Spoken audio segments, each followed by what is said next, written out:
This is the rifle I used for the December 2020 Two-Gun Action Challenge match. It is a factory KP15 SBR with a BRN 180S upper mounted. It is in 5.56. I have the SLT2 trigger, the optimized 45-degree selector. I do have the KE Arms QD socket installed, though there was no opportunity to use a sling at this match. The optics package I have mounted is the Holosun 403R. It's a T2 micro style clone. The dot is crisp and the glass is pretty clear for the retail price of 175 bucks. This is the Trijicon 3-power magnifier. I have it mounted so far apart because I like to keep things away from the charging handle. I've bashed my knuckles racking with the charging handle before, so if I keep that space cleared out, I don't have that problem. And up front, I have the short SHTF wrap that we make at KE Arms. Man, even through the magnifier, those are barely visible. Stand by. Downrange, there are two targets at about 100 yards. One is a Q target, which is a roughly human-shaped silhouette, and the other is a mini IPSC. The shooter must hit them each once from each of these positions. They're both difficult to see as there's no paint on them, as it's against 2G ACM policy to paint targets, and my squad is first up in the morning, so they're still in the shadows. Even though I'm hitting the targets most of the time and I'm kicking up very little dirt with misses around them, the spalling that occurs when the rounds impact the steel also kicks up dirt around them, so the further into the course I get, the more difficult they are to see. With props like these, it's important to load your weight into them and pull the rifle as close into the center column as you can. This minimizes movement and you can get the most out of stabilizing on these props using this methodology.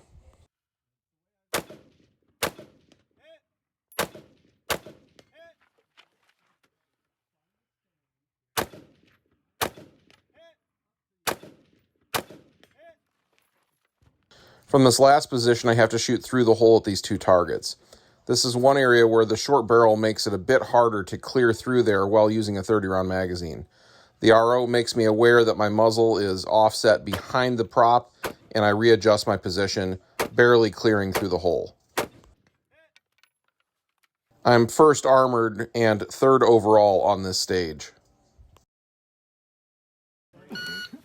The shooter must engage the target from 4 positions, the first between the table and the pallets, the next from any 2 of the 3 highlighted slats between the pallets, and the last around the side of the pallet.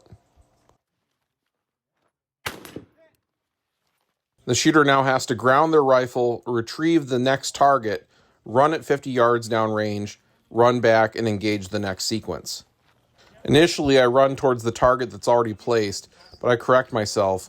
The reason I made this mistake is we've done this type of stage before, and we had to move the target from position to position. So, being that I'm going into these matches exhausted, making mental errors like this is something I'm struggling with to avoid. I could push myself more on the speed running here, but I'm deliberately not.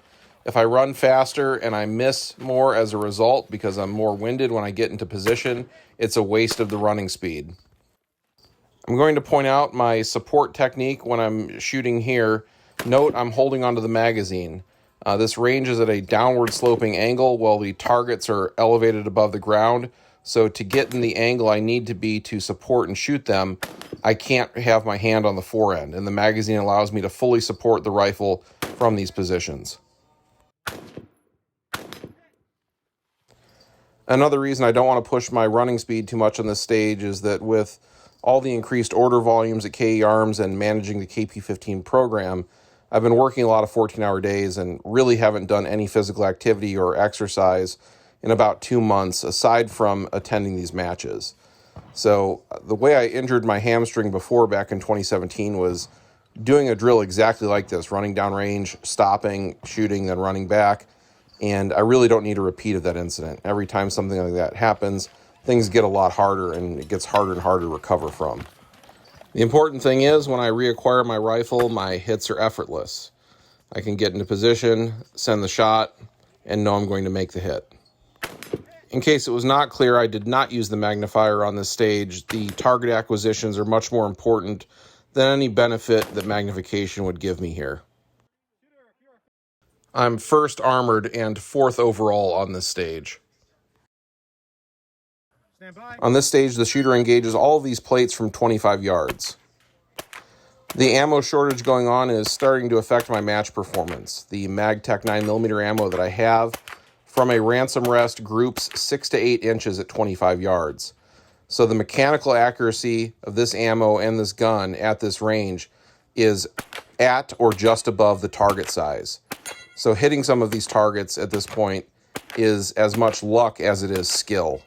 This position had to be shot from prone. Prone with handgun, in my opinion, is best done lying on your side with your strong side arm down.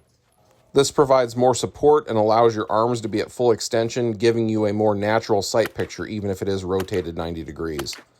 It's not a good feeling going into a match, particularly something with a difficult accuracy challenge like this, knowing that your ammunition or any other part of your equipment is going to hold you back. So I think I'm going to have to bite the bullet and buy some ammo at inflated prices, just so I can keep performing at the level that I want to at these events. Even with these limitations, I'm 2nd in armored and 4th overall on this stage.